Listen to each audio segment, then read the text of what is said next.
in real life ba, na-experience yun ng ganito na may salisihan?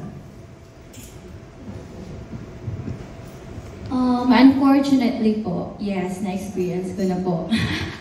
Bale, yung ex ko din po. Pero sinong sumalisi? Ikaw? O Ay, hindi po. nasalisihan ka?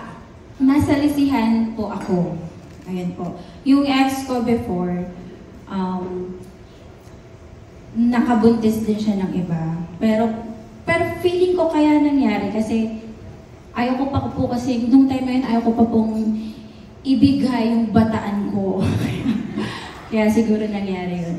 Yun po. And about naman po sa experience sa movie na to, yung masasabi ko lang po, sobrang challenging siya for me since na, ayun nga po, hirap po akong magka-conceive dito sa movie na to. Hirap kaming makabuo ni Dan. And then, halo-halong emosyon. Hindi ko alam kung saan ko huhugutin since na hindi ko alam talaga yung totoong feeling kung paano ba yung hirap kang parang gusto ko ma-experience, no? Hindi na po I mean, parang hindi ako makarelate sa sitwasyon.